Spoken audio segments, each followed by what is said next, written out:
તો કેમ છો મારા વહાલા વિદ્યાર્થી મિત્રો? મારું નામ છે જયેશ રાઠવા અને તમે જોઈ રહ્યા છો નચિકેત સ્ટડી. આપણે શીખી રહ્યા છીએ ચેપ્ટર નંબર 6 ઘન અને ઘનમૂળનું પ્રેક્ટિસ વર્કનું સોલ્યુશન, જેમાં આપણે સ્વાધ્યાય 6.2માં આ અગાઉના વિડીયોની અંદર શરૂઆત કરાવી હતી અને શરૂઆતમાં આપણે ખાલી જગ્યાઓ સોલ્વ કરી હતી. ખાલી જગ્યાઓમાં આપણે 1 નંબર અને 2 નંબરની જે ખાલી જગ્યાઓ છે ને એ આપણે સોલ્વ કરાવેલી. હવે મિત્રો આપણો આ જે લાસ્ટ વિડીયો છે, લાસ્ટ વિડીયો મતલબ કે આ ચેપ્ટરનો લાસ્ટ વિડીયો છે. બાકી આપણા વિડીયોઝ તો ભાઈ આવતા જ રહેવાના છે, બરાબર? તો મિત્રો અહીં આપણે શરૂઆત કરીએ છીએ સ્વાધ્યાય 6.2માં દાખલા નંબર 3 અને 4. 3માં તમને વિકલ્પ આપેલા છે અને 4માં તમને ખરા ખોટા આપેલા છે. ચાલો આપણે સ્ટેપ બાય સ્ટેપ વારાફરતી બધા વિકલ્પો જોવાના છે અને સમજવાના છે. ઘણા બધા વિકલ્પો તમને આમાંથી બેઠા એક્ઝામમાં જોવા મળવાના છે. તો ખાસ મિત્રો જોઈ લેજો અને આની પ્રેક્ટિસ કરી લેજો. ચાલો ભાઈ, વિકલ્પો છે, હેડિંગ તમને અહીં આપેલું છે, વાંચવાની કંઈ જરૂર છે નહીં. ચલો, 27,000નું ઘનમૂળ કેટલું થાય? તો ભાઈ જો 27નું 3 કરી નાખવાનું અને 3 0નો 1 0 કરી નાખવાનો એટલે 30 દેખાય ને એ તમારો જવાબ થશે. ચાલો ભાઈ, ફટાફટ આપણે ભાગીએ છીએ, બરાબર ને? બહુ મોડું આપણે કરીએ નહીં. આગળ જઈએ છીએ.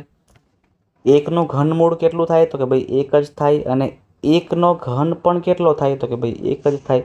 1 + 1 કરો કેટલા આવે? નાના છોકરાને પણ આવડે ભાઈ, એને કેટલો આન્સર છે? તો કે 2 આપણો અહીંયા જવાબ થાય છે. નેક્સ્ટ જઈએ છીએ આપણે ત્રીજા પર. 1 થી 100 સુધીમાં પૂર્ણઘન સંખ્યાઓ ખાલી જગ્યા છે. કેટલી છે ભાઈ? 1નો ઘન 1, 2નો ઘન 8, 3નો ઘન 27, 4નો ઘન 64, 5નો ઘન 125. આપણે ખાલી 100 સુધીની સંખ્યાઓ જોઈએ છે. 125ને જવા દો પાછળ, બરાબર ને? કેટલી સંખ્યા મળી આપણને? કુલ 4 સંખ્યા મળી આપણને. 4 સંખ્યા આપણને મળી જે પૂર્ણ ઘન સંખ્યા કહેવામાં આવે. ચાલો આગળ વધીએ છીએ. ખાલી જગ્યા એ પૂર્ણ ઘન સંખ્યા નથી. 8 છે, 27 એ પણ છે, 1 એ પણ છે. 25ને મિત્રો પૂર્ણ ઘન સંખ્યા કહેવાય નહીં. 25 છે તો પૂર્ણ વર્ગ સંખ્યા છે. પૂર્ણ વર્ગ સંખ્યા છે, મતલબ કે 25 આપણો અહીંયા જવાબ થાય છે. કેટલા સિમ્પલ જુઓ તમે. જે સંખ્યાનો એકમનો અંક 2 છે તે સંખ્યાનો ઘન કરતાં મળતી સંખ્યાનો એકમનો અંક 2નો ઘન કરો તો 8 થાય. મતલબ કે 8 આપણો અહીંયા જવાબ થાય છે. 8 આપણો અહીંયા જવાબ થાય છે. રેડી? ચાલો, જે સંખ્યાનો એકમનો અંક 8 હોય તે સંખ્યાનો ઘન કરતાં, તો આપણને મિત્રો સૌથી પહેલાં 8નો ઘન આવડવો જરૂરી છે. ચાલો ભાઈ, 8નો ઘન કેટલો થાય ખબર છે બધાને? 512 થશે.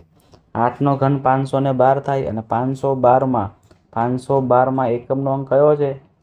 જણાવો. તો કહે સાહેબ 2 છે. તો 2 અહીંયા આપણો જવાબ થાય છે. 2 આપણો અહીંયા જવાબ થાય છે. આગળ વધીએ છીએ. જે સંખ્યાનો એકમનો અંક 3 છે ભાઈ, 3નો સ્ક્વેર કરો તો 3નો ઘન કરો તો 27 થાય. અને 27માં છેલ્લો અંક 7 છે, એકમનો અંક 7 છે. એટલે અહીં આપણો આન્સર બી કરેક્ટ કહી શકાય છે. કરેક્ટ આપણો આન્સર છે. આગળ, જે સંખ્યાનો એકમનો અંક 7 છે, 7નો ઘન કરવાનો સાહેબ. 7નો ઘન 343 થાય છે અને એમાં 3 આવે છે. લાસ્ટ અંક એકમનો અંક 3 છે, મતલબ કે આપણો જવાબ શું આવશે? અહીંયા 3 આપણો જવાબ થશે. ચલો નેક્સ્ટ. જે સંખ્યાના એકમના અંક 1, 4, 5, 6, 9 અને 0 હોય તે સંખ્યાનો ઘન કરતાં મળતી સંખ્યાનો એકમનો અંક ખાલી જગ્યા હોય. જો ટ્રાય કરીએ. 1નો ઘન કરો ને, 1નો ઘન તો પણ 1 જ થાય છે. તમે 4નો ઘન કરો તો 4 ચોક 16 ને 16 ચોક 64. 5નો ઘન કરો ને સાહેબ, 5નો ઘન તો 125. 6નો ઘન કરો તો 216. 9નો ઘન કરો તો 729. તમે કંઈક નોટ કર્યું અલગથી? જો તમે અહીંયા 1નો ઘનમાં પણ 1 આવે, 4 અહીંયા તો 4 છેલ્લે પણ આવે, 5 અહીંયા તો 5 લાસ્ટમાં આવે, 6 તો 6, 9 તો 9. મતલબ કે તે જ સંખ્યાનો એકમનો અંક આપણો જવાબ થાય છે. ક્લિયર છે? ચાલો આગળ. જે સંખ્યાનો એકમનો અંક 0 હોય તે સંખ્યાનો ઘન કરતાં મળતી સંખ્યાના છેલ્લા ખાલી જગ્યા અંકો તો કે ભાઈ ઘન હોય ને ઘન, તો ઘનની અંદર 3 મળે, 1ના 3 થાય, 1ના 3 બરાબર. વર્ગમાં 2 થાય 0 અને ઘનમાં 3 થાય. ધારો કે તમને સમજાવું તો અહીંયા તમને કહું કે 50નો સ્ક્વેર કરું અને 50નો ઘન કરું, તો 50ના સ્ક્વેરમાં પહેલાં 5નો સ્ક્વેર 25 અને 0 લખવાના 2 વાર. પણ 50નો ઘન કરવું હોય તો 5નો ઘન કરો તો 125 અને 0 લખવાના 3 વાર, એટલે 1 2 અને 3. પડી ખબર? વર્ગમાં ડબલ કરવાના અને ઘનમાં 3 કરવાના. આગળ પૂર્ણઘન સંખ્યા 39,304ના ઘનમૂળનો એકમનો અંક. તો જોજો તમે અહીંયા ખાસ નોટ કરજો, લાસ્ટમાં 4 છે તો 4 લાસ્ટમાં ક્યારે આવે? તો કે ભાઈ 4નો ઘન 64, તો છેલ્લે 4 આવ્યો ને, તો 4 4 આપણે આની આગળના જે દાખલામાં પણ જોઈ ચૂક્યા કે કઈ કઈ સંખ્યામાં સરખા નંબર જ આવે છે. જો બતાવું તમને એકવાર ફરીથી. આ રહ્યું કે ભાઈ એકનું ઘનમૂળમાં લાસ્ટ 1 જ આવે, 4ના ઘનમૂળમાં 4 જ આવે, 5માંય 5, 6માંય 6 અને 7માંય 9માંય 9 આવશે. આવું કહેવા માંગે છે ભાઈઓ. આગળ પૂર્ણઘન સંખ્યા છેલ્લે 9 છે, છેલ્લે 9 હોય તો 9 જ આવે, યાદ રાખજો. 9 હોય તો 9 જ આવશે, અલગ નહીં આવે. પૂર્ણઘન સંખ્યા અહીં પણ છેલ્લે 9 છે, એને કે સેમ દાખલો કેમ સેમ ટુ સેમ કોપી થઈ ગયો છે, કંઈક પ્રોબ્લેમ થયો લાગે છે. ચલો વાંધો નહીં, અહીં 9 છે ને, 9 છે તો સિમ્પલ 9 જ આવશે. આગળ વધીએ. પૂર્ણઘન સંખ્યા 42,875માં લાસ્ટમાં 5 છે, 5 હોય તો પણ 5 જ આવે, 5 હોય તો પણ 5 જ આવે, યાદ રાખજો. 1 4 5 6 અને 9માં જે ઘનનો અંક છે એ જ એકમનો અંક ઘનમૂળમાં પણ આપણને મળે. 512નું ઘનમૂળ કેટલું છે? 8 છે. 512નું ઘનમૂળ 8 છે. દેખતા જ આપણને આન્સર આવડી જવો જોઈએ, કેમ કે તમારે મિત્રો 1થી લઈને 10ના ઘન અને ઘનમૂળ મોઢે કરવાના છે. નથી કરેલા તો કરી નાખજો, જરૂરી છે. 1નો ઘન, 2નો ઘન ને 3નો ઘનનું ઘનમૂળ કેટલું થાય છે જો જોઈએ આપણે અહીંયા. 1નો ઘન છે તો ખાલી 1 જ કરી દેવાનું, 2નો ઘન છે ખાલી 2 કરવાનું અને 3નો ઘન છે ખાલી 3 કરવાનું. ઘનમૂળ કાઢવા માટે આપણે ઉપરના ઘનને જ કાઢવા પડે તો આપણને ઘનમૂળ મળી જાય. આ સિમ્પલ મેથડ છે. 3 દુ 6, 6 આપણને આન્સર મળે છે. 6 આપણને અહીંયા આપણો જવાબ મળી જાય છે. નેક્સ્ટ, અહીં પણ સેમ વસ્તુ, ઘનમૂળ ગોતવું છે એટલે આ 3 ગાયબ કરી નાખવાના. 5 ચોક 20 અને 20 તરી 60, મતલબ કે આ 60 આપણો જવાબ છે. આમાં મિત્રો એ મૂર્ખામી નહીં કરવા જવાની. કેવી મૂર્ખામી સાહેબ? તો કે 5નો ઘન કરવાનો તો કે સાહેબ 125 થાય, 4નો ઘન કરો તો પાછા 64 થાય અને 3નો ઘન 27, 3 3ના ગુણાકાર કરવાના, ગુણાકાર કર્યા પછી પાછો સંખ્યા મળે એને પાછા અવયવીકરણ. આવી મૂર્ખામી અહીંયા કરવા જવાય નહીં, ડાયરેક્ટ જ લખવાનું. ચલો, 48 ગુણ્યા 36 ખાલી જગ્યાનો ઘન થાય છે. જો આમાં બી આપણે મિત્રો આવી આપણે કરી શકીએ ને, આમાં બી જો આપણે આવી શું કહેવાય શોર્ટકટ ટ્રીક કરી શકીએ. 48 છે એટલે 24 24 6 12 દુ 24, 4 તરી 12. જો આવી રીતે જઈએ આપણે, 2 દુ 4 દુ 8 દુ 16, 16 દુ 32, 16 તરી 48. હા, 16 તરી 48 એટલે 2 દુ 4, 4 દુ 8, 8 દુ 16 અને 16 તરી 48. બરાબર, એટલે કે આ મળી ગયા 48ના. હવે 36ના કરીએ તો 2 દુ 4, 4 4 તરી 12 અને 12 તરી 36 થઈ ગયા. હવે 3 3ના ગ્રુપ બનાવીએ તો આ 3નો ગ્રુપ બની ગયું એક. ઓકે, પછી જો અહીંયા આ 2 અને આ 3, તો આ 3 3નું 2 ગ્રુપ બની ગયું અને બીજા આ 2 અને આ 2, તો અહીંથી એક ગ્રુપ બને છે. આ 3 3નું એક ગ્રુપ બને છે અને 2 2નું ફરીથી આ 3 ગ્રુપ બને છે, મતલબ કે 2 દુ 4 અને 4 તરી 12. 12 આનો આન્સર થશે. આન્સર આનો કેટલો થશે ભાઈ? 12 આનો જવાબ મળી જાય છે. આગળ વધીએ છીએ. હવે 32ને નાનામાં નાની સંખ્યા ખાલી જગ્યા વડે ગુણવામાં આવે તો પૂર્ણ ઘન બને. તો 32ના અવયવ આપણને ખબર હોવા જોઈએ. તો કે ભાઈ 16 દુ 32, 32, 16 દુ 32, 8 દુ 16, 4 દુ 8, 2 દુ 4 અને 1 દુ 2. આ 3નો ગ્રુપ બને છે, પણ અહીંયા ગ્રુપ નહીં બનતું એટલે આપણે એક્સ્ટ્રા 2 મૂકવો પડે, એટલે કે એક્સ્ટ્રા 2 વડે ગુણ્યા એવું કહેવામાં આવે.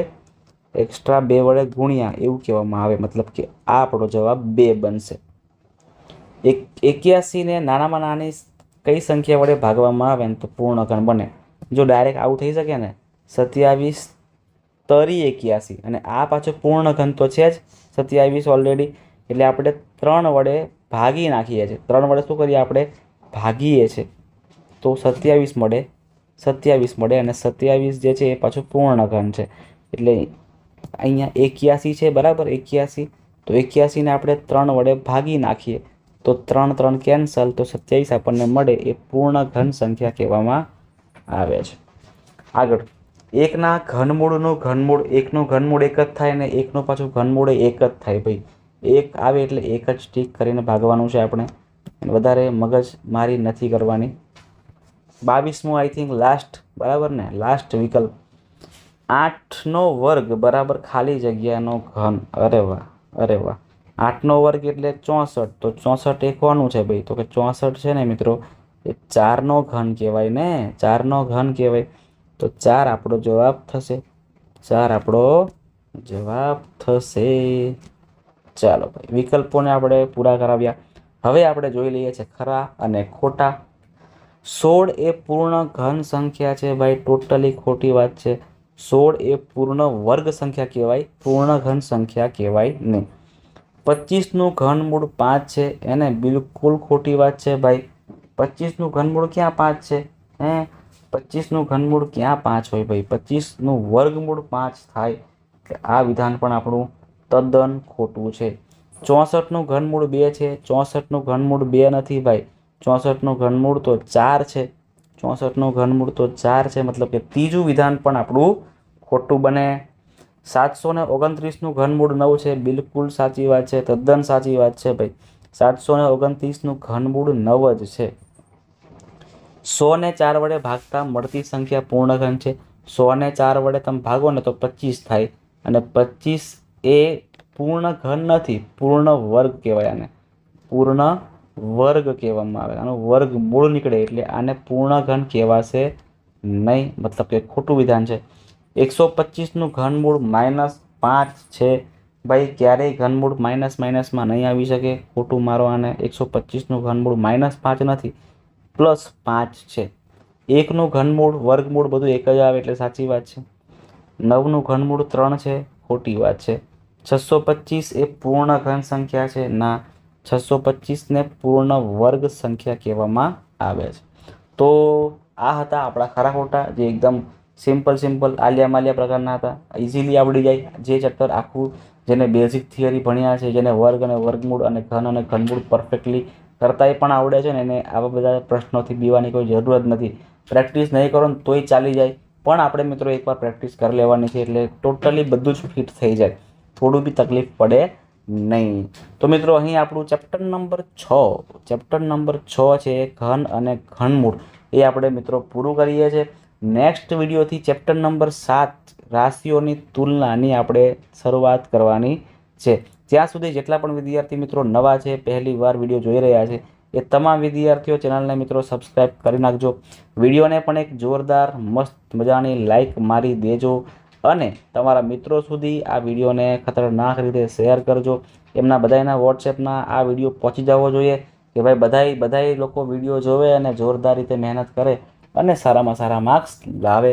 તમારું ગણિત મિત્રો પાકું બની જાય, મજબૂત બની જાય ને, એટલા માટે આપણે તમને ગણિતમાં ટોટલી બેઝિક શીખવાડી રહ્યા છે કે ભાઈ કોઈ પણ વિદ્યાર્થી પહેલી વાર પણ વિડીયો જોવે ને તો એ વિદ્યાર્થીને પણ મજા આવી જાય, એવી રીતે આપણે કામ કરાવીએ છીએ. એટલા માટે મિત્રો ખાસ સબસ્ક્રાઈબ કરી જ નાખજો.